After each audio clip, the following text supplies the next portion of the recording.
All right. Then I think we can get started. If anyone joins later, that's okay. We should have they should have no trouble to understand what's going on. So yeah, you're all very welcome to join this workshop on social media for activists. I hope it will be useful. Just in general, feel free to ask any questions if you don't understand something or if you're curious to know my experience. I'm also very curious to hear yours. So yeah, feel free to interrupt me at any point. Before we start, a little bit of self-promotion. So this is a workshop hosted by Activist Handbook. And so as some reputable source has said, so this is the Wikipedia for activists. If you're interested in finding out more about this project, you can sign up at activism.rocks/join, or just Google Activist Handbook, and you should be able to find out more. But then I think we'll just start with the actual workshop. So I've separated the workshop into 3 sections. First, we'll talk about how to define a social media strategy. Secondly, the importance of working with data when it comes to social media. And finally, some tips and tricks that I wasn't really sure where to categorize, but I thought it would be useful anyways to talk about this. All right, so let's start with defining a strategy. So there's 3 key elements in defining a strategy. First of all, we need to know what are we using social media for, right? Of course, Facebook and Instagram, they all have these nice little animations when someone likes you. So there's immediately the desire to get likes. But if you're using social media for activism, you're obviously doing it with some purpose, not just to feed the Facebook algorithm. So yeah, you need to think consciously about what you actually want to achieve. Secondly, we will talk about engagement flow. So from the moment that someone maybe sees your post to the moment that they are very active within your organization and how that works. And finally, we'll talk about brand consistency. So design and language and how to present yourself. All right, so I think, correct me if I'm wrong, but there are 2 key things that you should do, or what are your ultimate goals on social media when it comes to activism. First of all, you want to activate your audience. So for example, have a call to action, sign up for this cool event that we're having, or hey, you can become a member, sign up here, or we have a newsletter, you can subscribe. And secondly, advocate your cause. So you tell your followers why you're actually doing this. You know, scientists are warning us that we have a climate crisis going on, for example, or anything that is related to your cause. You explain that. Welcome. I'm not sure how to pronounce this name because it's Greek. Marina. Yes, thank you, Jason, because it's Greek, but you're welcome, very welcome here. All right, so the engagement flow. Basically, any time you post something, you have a chance to recruit new members or to get them to become more involved with your organization. And there are various steps involved. And for every one of these steps, something can go wrong or cannot be optimal, and that would cause your engagement flow to work less effective. So let's just start at the beginning. You share a message, a post on Instagram, and then maybe 10% of those people who see the post, they give it a like, or they click it, or they send it to some friends. And then maybe 1% of the people who saw your post, they decide to start following you. And maybe just 0.2% of the people who see the post, they decide to go to your profile and then click a link to a sign-up form, and then they fill in their contact details, and they click sign up. And then finally, 0.01% might decide to, after they've signed up, actively start contributing. So you see, every time you go further into the process, the number of people that follows through becomes smaller. So it's very important that you think about each of these steps and optimize for each of them.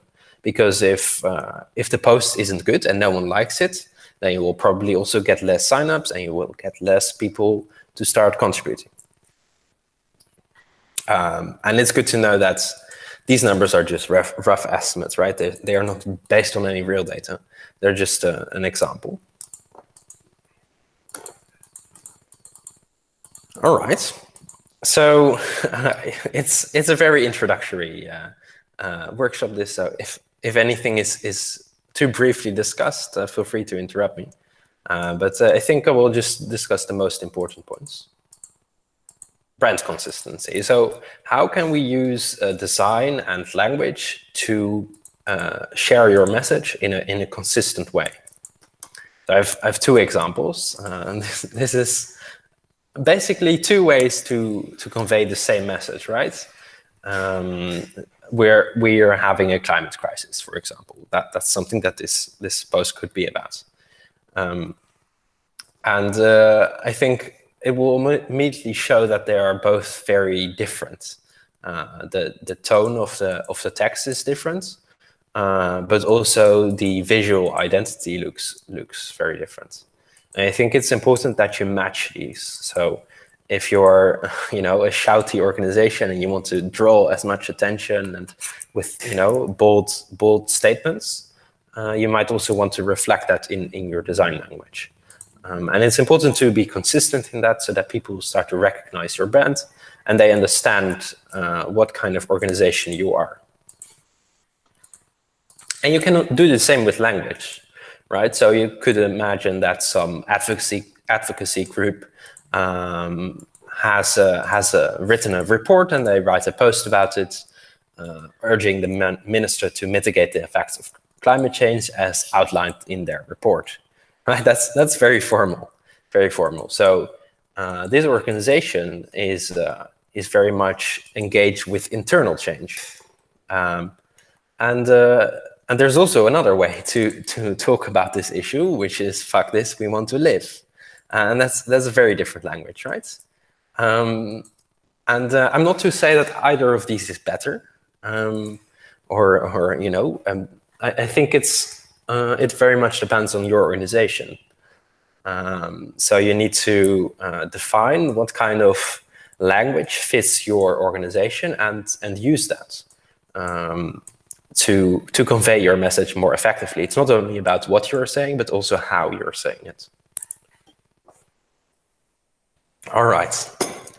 Next on, how to work with data. So you've come up with a strategy, you have an engagement flow, and you have a brand identity and a certain language that you use. How are you going to measure whether it's actually effective what you're doing? And why would you measure it, right? I think all of you may have seen some analytics tools in Facebook or Instagram. So many people have started following you, or this many people have liked your post. But why is this data useful? First of all, it's always useful to celebrate successes, right? So if you have a lot of people signing up, that's something you can celebrate, and you can reward the people who've been working on it very hard to say, well, your hard work actually paid off. This is what you've achieved. And secondly, it's useful to measure what is actually effective so that you can spend more time on the things that are working and less time on the things that are not. All right, so when working with data, there's 3 steps that you need to follow and repeat this every time. First, we set a target, then we evaluate, and then we follow up. So I will give an example to show this in practice. So just take the example, I want to recruit people for this new project that I have in mind. So we'll create 3 posts that lead to a sign-up page, right? So we've already thought about an engagement flow, and this is our plan. We don't know yet if it's going to work, but let's try it. All right, so we've done this campaign, and now we saw that 100 people liked the posts, 15 people signed up, but only 2 people became actually active. So of the 15 people that signed up, there's quite a lot that is to be improved. So then you follow up and you try to come up with a new strategy that addresses the issues or the changes that you want to make. So for example, we'll appoint someone to call new members and help them get started. Or maybe you write a new script that is better when calling new members, so that it works more effectively. Or maybe you want to send them an email 2 weeks after they signed up to remember them that they signed up and to re-engage them. And finally, of course, you need to test if your new strategy actually works. So this is something that you could continually repeat. Okay. Oh, we're already in the 3rd section. So these are just some tips and tricks that I think you will find useful, and they're very easy to implement. It's just that you have to know about them. Personal contacts. So I want to stress this. This is also why I wrote it down multiple times. Is very important, right? You can send out a newsletter to people, but it doesn't replace, sending a private message to someone or calling them. People very much appreciate it if you give them personal attention, and that will be rewarded. So if you see that someone signs up for a Facebook event, send them a message and ask, hey, I saw that you signed up. Do you want to join? And this will result in a higher number of people actually attending the event. Post photos of people, not illustrations. And this is something that has been measured in various researches, but the algorithm of Instagram and Facebook, it's steered towards photos of people. So no matter how brilliant your post with an illustration is, whether it's a very funny meme, Facebook doesn't care. They will show your photo with people more often. So naturally, more people will like it because, well, more people will see it. Of course, that doesn't negate the fact that you should still make very good posts. So if you have an account that posts very funny memes and people follow your account for that, then you should continue doing that. But you're naturally disadvantaged because of the way that the Facebook and Instagram algorithms work. Use the invite features. This sounds very stupid, but if you ask for likes, you get likes. There's a way where you can integrate Facebook pages, Facebook events, and Facebook groups in a very efficient way. So I will show you in a minute how to do this, but you can invite people to like your page, right? So you can invite your friends. And then once they've liked your page, you can invite them to like your group. So you will get a list actually of all the people that like your page, and you can invite them to join your group as well. And then if you host an event, you can very easily select all people that are in your group and invite all of those people to your event. And then, of course, people who join your event, you should try and get them to like your page. So it's kind of a circle. So this is a video, a screen recording to show how to get people to like your Facebook page.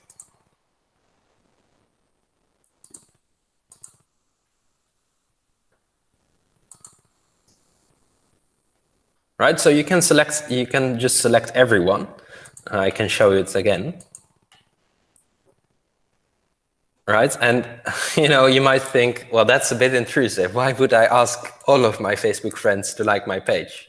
And that's true, but if it's a very important cause, it might be worth it. So yeah, do consider it. But of course, you can also select specific friends if you prefer that. But this is a very effective way to get people to like your page, because every single one of these people will get a notification asking them whether they want to like it, and they only need to click one button and they've done so. And then they will start receiving your notifications. And a nice trick, I'm not quite sure if you can see it properly, but so in the bottom there's also an option to select also send each invitation to on Messenger. And this will basically create another notification where you will also send the same invites via Messenger. But you can only do this up to 50 people. So if you're smart, you're only inviting 50 people each time, because then every day you can invite people twice as effective. Or you can select everyone if you don't care about that. But it's a balancing act. All right, so this is a video to show how you can invite people to join an event.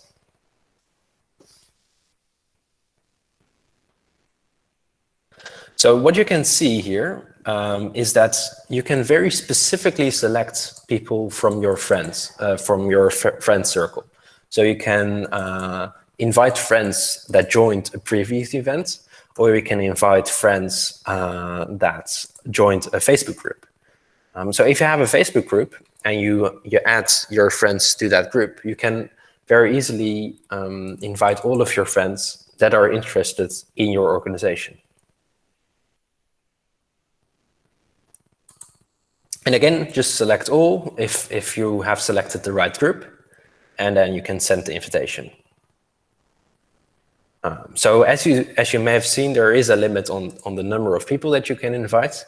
You shouldn't try and go exactly to that limit every time, because at some point Facebook will limit you as to how many people you can invite. So it's better to always go a bit below that. Yeah, so these are just some tricks that you can use. Of course, don't abuse them. But if you have a project that you really believe in, and it's very hard to get it starting, these are some great ways to reach a lot of people all at once. And of course, this effect is multiplied if you have a small team of people and all of these people join in. And of course, a requirement for this is that you actually have a lot of Facebook friends, because otherwise it doesn't work. So what is also smart to do is send friend requests to people who are interested in your organization, so that you can actually send them invites. All right, then some final small tricks that are, well, they're a bit all over the place, but I have made one for each platform. For Twitter, if people like your post, they're probably interested in you and what you're doing. So a good way to get more followers is just to follow the people who like your post, because they will get a notification about it and they might follow back. Of course, do make sure that you don't start following very strange channels, but this is a nice way to gently notify people, hey, you can follow me back. Yeah. On LinkedIn, it works the same as on Facebook. You can invite up to 100 people each month. So if you have a lot of LinkedIn connections, I mean, I'm not sure how many activist organizations are active on LinkedIn, but it's an option. You can invite 100 people each month to like your LinkedIn page. For Facebook, it's very important that your event looks good right away when you publish it, because everyone who is interested in your organization or who Facebook thinks is interested will immediately get a notification. So most people will visit your Facebook event on the first day, and most people will sign up on the first day. So if you think, oh, I will publish it now and I will add a nice picture later, tomorrow, then you will have missed most people that actually see your event. Instagram, tag people who are in your pictures. So if you do it in your stories, then they can actually repost your story. And if you do it in your usual post, they will get a notification and they might share it in their story, which also increases the reach. That was already it. I thought I would keep it brief, but if you have any questions, feel free to ask. Yeah, Jason. Not a question, maybe a remark. Concerning the invitations, when on my laptop I got the limit, I logged in from my phone and I kept on adding. So I don't know if it's a bug or maybe 5 minutes later. Just to say. Yeah, that's interesting. I didn't know about that. Yeah, it might also be that Facebook just secretly doesn't send the notifications anymore. So that you're still sending the notifications, but no one actually receives them. But yeah, I don't know. Fabian, you need to go. Yeah, of course. Yeah, sorry. Thank you very much. Yeah, and also, by the way, if you want to look back at any of these slides or also these videos, you can go to this link, and you will find these slides again. Yes, I made a screenshot. Thank you very much, Joppe. No worries. Bye. Bye. Any other questions? No, that's okay. I think that's it for me. But of course, I recommend everyone who joined to sign up for our project, Activist Handbook. And if you have experience with using social media yourself, I very much encourage you to help us write an article on our platform. I will, based on this presentation, also write an article on our website. So that everyone can enjoy. Right? Unless anyone has anything to add, I think that's it for today. It was a bit brief, I think, but I didn't want to burden you too long. Jason? Yeah, one last question. Let's say that we try to get more and more people to like our pages, our invites, and etc. Yeah. Of course, in some of these people, some of them are going to be bots, or some of them are going to have, let's say, bad feelings or bad vibes. How can you get protected by that, or how do you think that we should confront that? Just don't care? Yeah, I mean, so obviously from the perspective of the user, it's very annoying to get a lot of notifications, right? So but I think these strategies also only work for smaller movements, because if you're a large organization, there's no real point in inviting 200 people, 200 friends, because, well, that's only a small number. But for a small organization, it has a big impact. So Facebook already has these limits to, motivate small organizations to grow or stimulate small organizations to grow, but not to annoy people too much with Facebook notifications. But, you can always turn off notifications as well. So if you have someone that is spamming you, you can select that person and turn off notifications from them. Yeah, go ahead. Yeah, just to clarify, I meant not on terms of spamming others. Oh, okay. I meant on terms of we have made a big group, but some of these people, although they said that we would like to contribute and help you, right? Actually, they have another purpose. Right, right. Yeah, I mean, so you mean people join your organization and they have different purposes than they say, right? Yeah, I think that's an inevitable thing on social media, right? You don't know everyone, but that's also the great part about it, right? You can reach people that you don't know already. But there's also always some risk involved. But again, personal contact is the best. So schedule a video call with them and talk face to face, and then you know what they're up to.